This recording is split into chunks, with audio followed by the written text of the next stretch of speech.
Лондон с осетинского переводится как Лондон, что означает стоячая вода. Ну понятно ж, да. Здесь родился или как? Я нет, я во Владикавказе родился, но здесь предки наши. Его мой отец мой здесь родился. Тебе есть родственники в Турцию? Есть родственники, есть друзья семьи турецкие, Остины. Kendilerini şu an Sarmatların devamı, Alanların devamı İrani bir halkız diyorlar. Dillerinin de ona benzediğini söylüyorlar. Fakat sanki bir Türk havası da yok değil. Onu da söyleyeyim size. Herkese Fasnal köyünden, Kafkas dağlarının en güzel noktalarından bir tanesinden, Kafkasya'dan, Kuzey Ossetya, Alanya'dan hepinize sevgiler, saygılar, hürmetler. Yeni videoya hoş geldiniz. Şimdi Kafkas köylerini gezmeye devam ediyoruz. Bugün bir özel tura katıldım ve o turla mini bir grupla seyahat ediyoruz.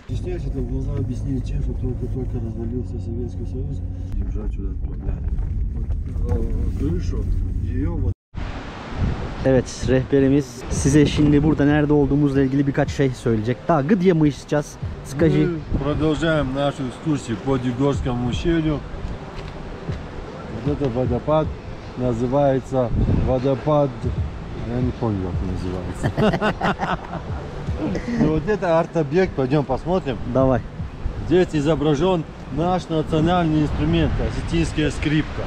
То есть эту скрипку устанавливают в вертикальном положении и вот так на ней играют, на этой скрипке. Можно рассказать это историю про Ирланд? Ирландия. Да, Ирландия. То, что я только что рассказывал про да, Алан. вот это. Ну, в начале 1 века нашей эры сарматское племя наших предков, они докочевали до Европы.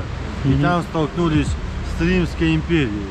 И римляне их количеством побеждали, но тогда римский император Август, он пораженный тактикой ведения боя этим народом, он с ними решил заключить мирный договор, чтобы научиться у них каким-то моментам во время боя, которые они делали.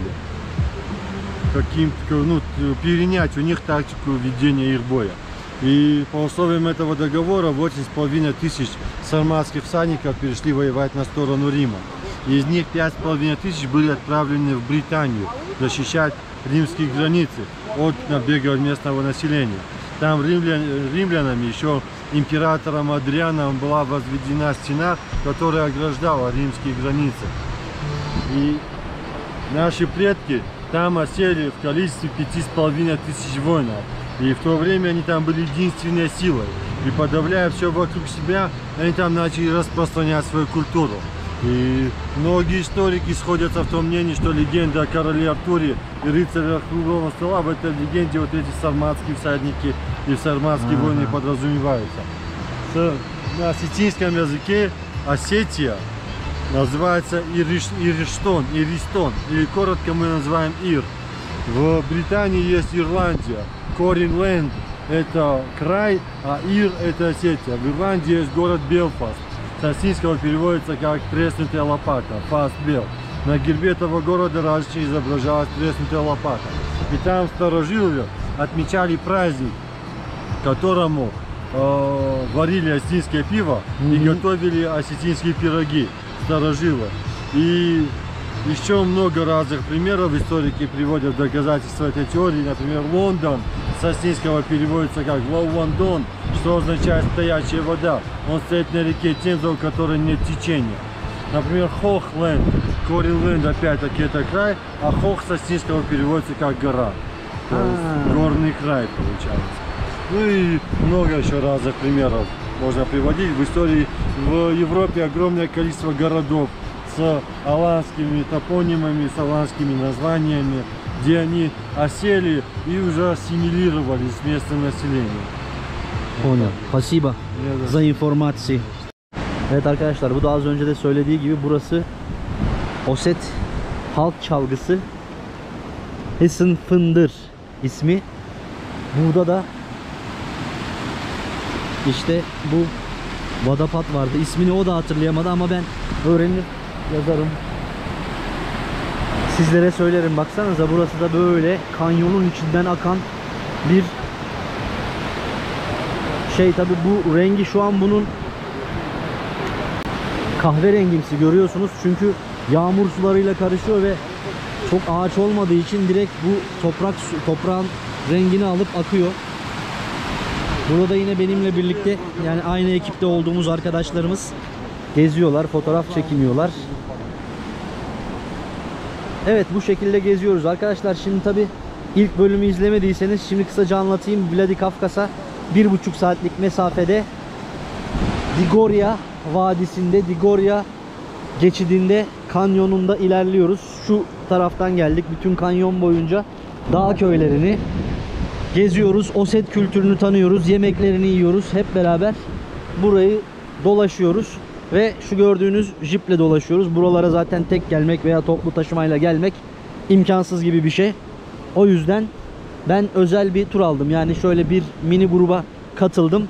3500 ruble. O da yaklaşık olarak 40-45 dolar arası bir şey yapıyor. Tam fiyatını hesaplar söylerim. Evet, yani sizlere bugün hem Kuzey Ossetya Alanya'da çok görülmeyen, gezilmeyen yerleri ve de gerçekten de görmemiz gereken yerleri gezdirmeye çalışıyorum. Şöyle birazcık da akarsunun olduğu tarafa gideyim. Arkadaşlar şimdi tabi Osetleri rehber arkadaşımız Kay Murzak'tı yanılmıyorsam ismi. Eğer yanlış söylediysem de onu da düzeltirim. İsimler çünkü bayağı zor arkadaşlar, Ossetya falan. Yani böyle güzel bir manzarayı geziyoruz, dolaşıyoruz. Ve tabi ilk olarak şunu söyleyeyim. Yani tabi buralara gelmek isterseniz ben rezervasyonu yaptırdığım firmanın linkini aşağıya bırakırım. Oradan siz de bakarsınız. Tabi bu yine bir tavsiye. Reklam değil, onu söyleyeyim. Herhangi bir reklam anlaşmamız yok ama oradan bakabilirsiniz. Hem turun içeriğine hem biz bu turu yaparken Rusça bilmeniz gerekiyor. Çünkü rehber Rusça anlatıyor. Başka dilde yok. O yüzden buraları bu şekilde gezebilirsiniz. Yani buranın seyahatiyle ilgili bilgiler vereceğim. Nart destanlarından bazı buradaki efsaneler var. Onları sizlere anlatacağım. Nart destanı nedir onu anlatacağım ve tabi Kuzey Ossetya Alanya'yı tanımaya devam edeceğiz.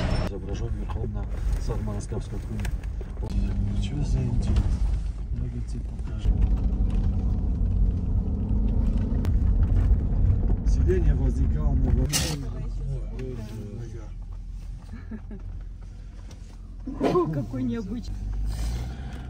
Çok değişik bir hayvan da var. Bunun ismi ne acaba? Arkadaş. А у тебя еще лучше, у тебя вид какой там зеленый. Снова в начале X века. И даже там постоянно. Çok güzel manzaralı. Gerçekten güzel dağ köylerini geçerek ilerliyoruz. Şuraya baksanıza. Alpler gibi. Tabi yine klasik Oset mimarisi devam ediyor. Taşları taş üstüne koyarak yapmışlar. Arkadaşlar burayla ilgili size şunu söylemek istiyorum. Öncelikle yani bu tura katılırsanız veya bu bölgelere gelirseniz herhangi bir şekilde kesinlikle üzerinizde nakit parayla gelin. Çünkü burada yapılan her şeyi nakit ödüyorsunuz. Birincisi bu. İkincisi de yani dedim ya, üstünüze, başınıza yani her mevsime uygun şeyler alın. Çünkü bakın şu an sıcak. Ne kadar yüksekteyiz. Ve tabi birçok hayvan da var burada. Yaşıyor. Rehberimiz anlatıyor yine. Şöyle eski alan kalıntıları var. Alanlardan kalma dağlar. Muhteşem. Ой. Ой. Я только могу конфетку дать. Для него там специально будут начали подавать морковки. Geldi. Ну понятно ж, да. Всё. Давай дергай. Arkadaşlar şimdi bildiğiniz üzere Kuzey Ossetya Alanya'dayız. Buranın kendi milleti Osetler ve tarihlerini İskitlere, İskitlerden Sarmatlara sırasıyla ve daha sonrası alanlara bağlıyorlar. Alanların devamı olduklarını söylüyorlar. Bu alanlar bu bölgede 10. yüzyıldan ve işte Hatta 1. yüzyıldan itibaren yaşamaya başlamışlar. Fakat 10. ve 14. yüzyılda burada büyük bir devlet kurmuşlar. O devletin kalıntıları burada görmüş olduğunuz şu bütün işte köyler, şeyler hepsi Osetler. Oset denmesinin sebebi de kendilerine Gürcüler aslında bu Osetleri Osi diye anıyormuş alanları. O sebeple isimleri Oset olmuş.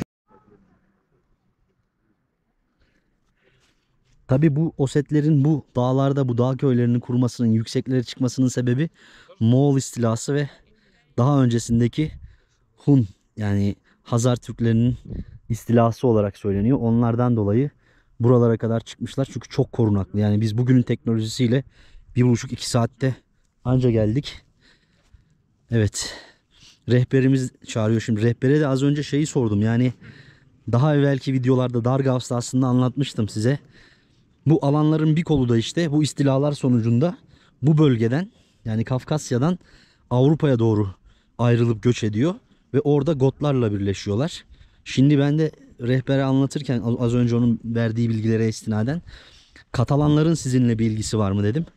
O da evet dedi, işte Gotlarla birleşen bu alanlar burada yani orada şeyi oluşturuyorlar. Gotalan kelimesi işte zamanla dönüşerek Katalan oldu dedi kendisi. Evet şimdi birkaç bir şeyler alalım bu. Tabi su alalım, daha doğrusu susadık. Hava da şu an yüksekte, sıcak yani bildiğin burada. Bir de onu söyleyeyim, gelirken kesin güneş kremi falan da getirin buraya. Yani yaz kış lazım olur.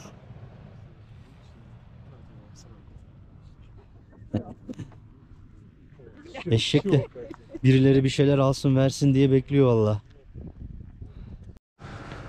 Здравствуйте. Давайте говорите, пожалуйста.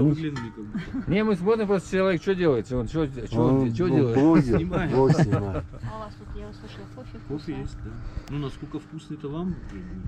Evet, burada bir de kahve var. Yani kahve içilebiliyormuş. Kahve içeceğiz şimdi. Dağ manzarasında tabi.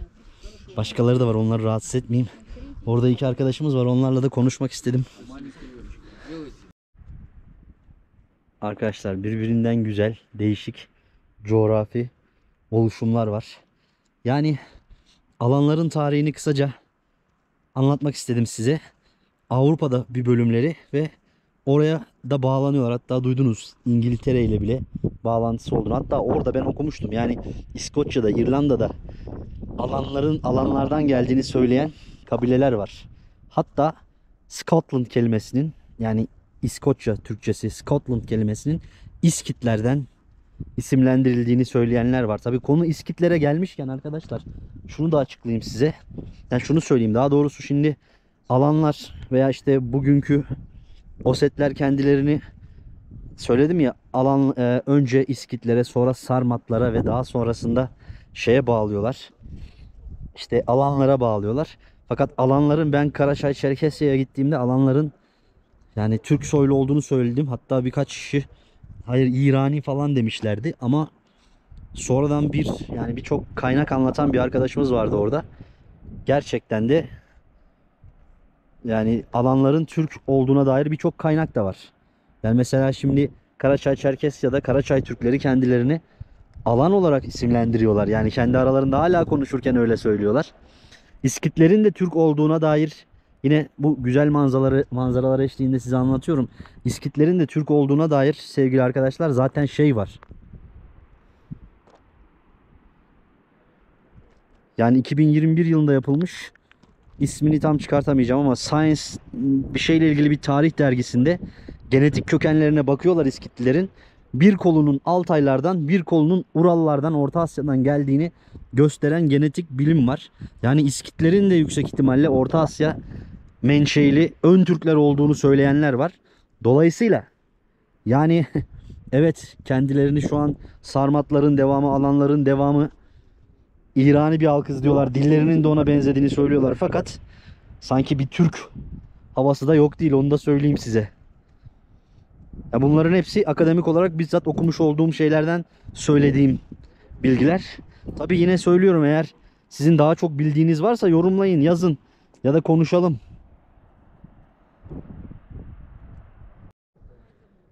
Şurada ileride mezarlık var arkadaşlar.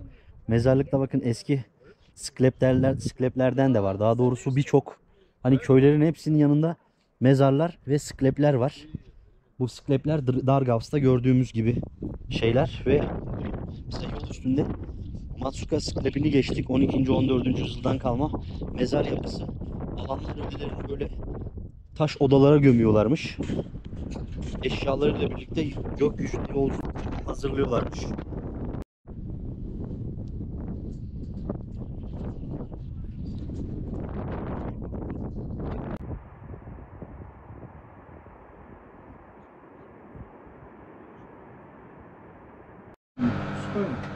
Burada abilerden kahvemizi de alıyoruz. Здравствуйте еще раз. Можно сказать пару слова Турцию? Привет, Турции! Будьте здоровы! Спасибо, вам тоже. Ну, как жизнь здесь? Вы... Жизнь? Да. Сейчас хорошо, 21 век как-никак. Инфраструктура, ну, улучшается инфраструктура получше, потихоньку. Вы местный, да? Из Да. вот этого дерева? Да, Да? ну чуть ниже там еще. Ага. Отлично. Да.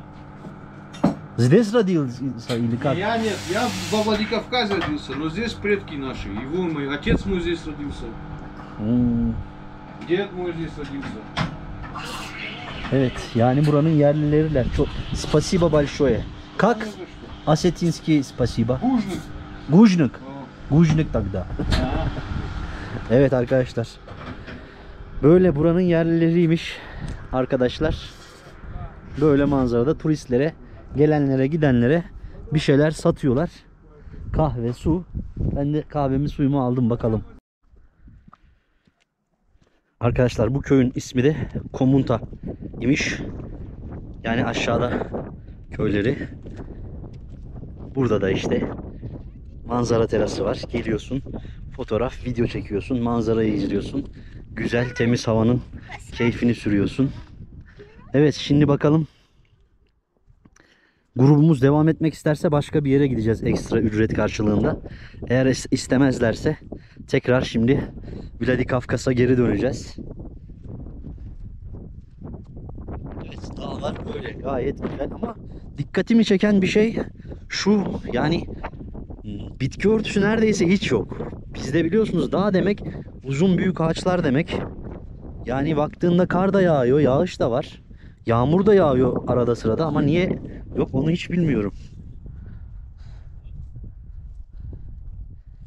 Yani bileniniz varsa da söyleyin bana. Evet, köy aşağıda.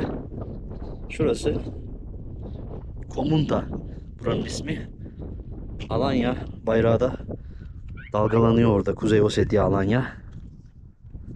Evet, biz yolculuğumuza devam ediyoruz. Bakalım bir sonraki durağımız neresi olacak? Вот эти вообще не были платить в России, когда Абхаза сюда с армией приходил. Места нет, вот так подвезли бы его.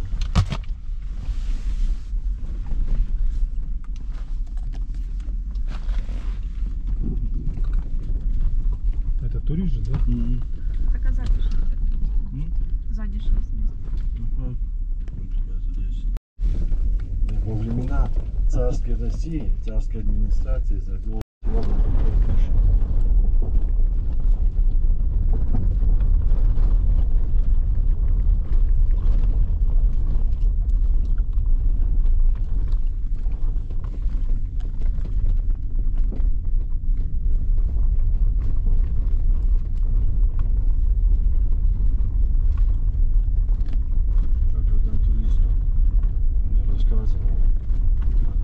С этой башни еще какие-то есть построечки, да? Да, да.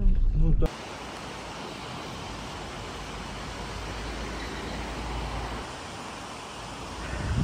Arkadaşlar yolda yine bir mola verdik. Daha doğrusu bir yerde durduk. Dışarıda tuvaletler.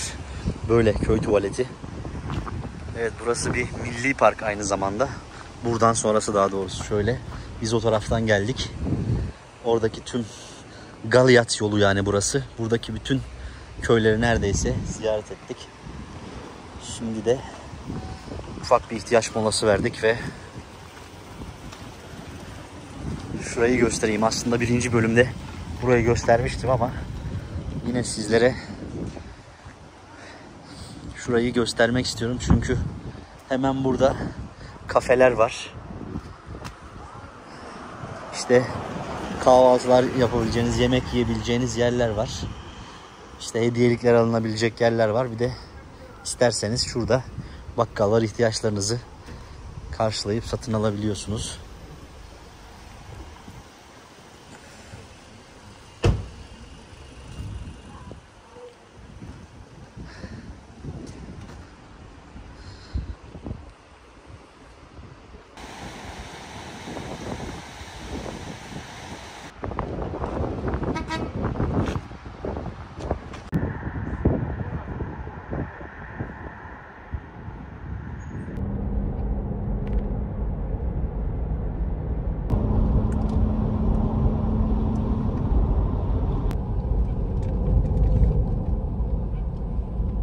Turumuzu noktalandırdık. Daha doğrusu dağlardaki bölümünü bitirdik. Şimdi geri geldik. Rehberimle artık vedalaşma zamanı geldi. Пару слов. Могу сказать, конечно, с удовольствием. Было очень приятно познакомиться с тобой, попутешествовать, покататься, показать и рассказать тебе наши красоты, историю нашего края, нашего народа в частности. Так что возвращайся, приезжай. Дай Бог, иншаллах. Дай Бог тебе здоровья и процветания твоему блогу. Спасибо. Удачи тебе. Спасибо. У тебя есть родственники в Турцию? Есть родственники, есть друзья семьи турецкие, осетины в Сиде Осетины, живут, да? В Сиде живут, отель у них Нартон называется. Я же рассказывал, есть у нас нартский эпос, нарты. И отель у них так и называется, Нартон, нартский отель получается. Да. Понятно. И на побережье прям у них отель находится, и очень хорошая семья. Мы с ними очень много лет уже дружим, очень близко причем дружим. И родственники тоже связь поддерживаем все-таки. Спасибо. Не за что, брат. Удачи тебе. Удачи, спасибо. Arkadaşlar Vladikavkaz'a geri döndük. Yani dağlarda güneşliyken burada acayip derecede yağmurlu, aslında 1,5 saat yol geldik ve 1,5 saat boyunca yani dağlardan iner inmez, düzlüğe iner inmez bu şekilde sağanak bir yağış oldu. Şimdi arkadaşlar tabi rehber de Nart destanından bahsetti. Ben de size biraz bahsedeyim videonun bu son bölümünde. En azından Nart destanı nedir bilmeyenler için bir fikir oluşsun. Nart destanı Kafkasya'nın ve dolayısıyla Osetya'nın da epik mirası diyebiliriz. Nart destanı yani hem Kafkas halkının hem de Oset halkının en önemli kültürel hazinesi olan sözlü ve mitolojik bir epik anlatıdır. Yani dilden dile ulaştırılan bir epik mirastır diyebiliriz. Yani Osetya perspektifinden anlatacağım tabii şu an Osetya'da olduğumuz için. Şöyle söyleyeyim. Osetya'nın tarihini, değerlerini ve pagan inançlarını yansıtan bu destan kahramanlık, fedakarlık ve doğayla uyum temalarını işler. Mesela bu yani bütün Kafkas halklarının kendine özgü değerlendirmesi var bu konuda. Bazılarında daha farklı temalar işleniyor ya da daha farklı kahramanlar olabiliyor. Hikayeler Nartlar adı verilen yarı tanrısal kahramanların maceralarını, tanrılarla ve doğaüstü varlıkla mücadelelerini anlatıyor. Destan Osetya'nın coğrafyasına, dağlar, kanyonlar, köyler hepsine sıkı sıkıya bağlı. Aslında bugün gezdiğimiz yerlerin çoğusunda zaten rehberinde anlattığı gibi Nart destanları çokça kullanılıyor. Hikayeler arkadaşlar tabi milattan önce 1. yüzyılda yaşayan, Kafkasya'da yaşayan Sarmat ve alanlara kadar köklendirilmiş. Destan bu kabilelerin sözlü hikayelerinden doğmuş, nesilden nesile aktarılmış. Milattan sonra 5. ve 13. yüzyılda Alan Krallığı döneminde destan pagan inançları ve Kafkas mitolojisiyle zenginleşerek bugünkü formuna yaklaşmış. Yani Osetlerin Nart destanına göre kahramanlar var. işin aslı. Bir kahramanlar, yani yarı tanrısal kahramanlar tanrılarla veya kötü güçlerle savaşıyor, doğayı koruyor gibi. Ve Osetya'yı kutsal alan olarak görüyorlar. Bunlar Foslan cesur ve güçlü bir savaşçı, Batras yenilmez bir savaşçı, Uzmaek Nartların bilge lideri, Satana bilge ve güçlü bir kraliçe olarak destanlarda yer alıyor. Lafın kısası arkadaşlar, Nart destanları sözlü anlatımla nesilden nesile ulaşan kahramanlık, macera hikayeleri diyebiliriz. Ve aslında bütün Kafkas halklarının, toplumlarının hepsinde bu destanı görmek mümkün. Herkesin kendine göre aslında ufak farklılıklarla aynı şeyden bahsettiği görülüyor ve bunu bizim Türk kültüründen mesela eşleştirmek gerekirse Dede Korkut hikayeleriyle benzeştirebiliriz. Bu videonun da sonuna geldik. İzlediğiniz için hepinize canı gönülden teşekkür ediyorum. Lütfen beğenmeyi, yorum yapmayı ve abone olmayı unutmayın. Bir sonraki videoda görüşünceye dek kendinize iyi bakın. Hoşça kalın. Mutlu kalın.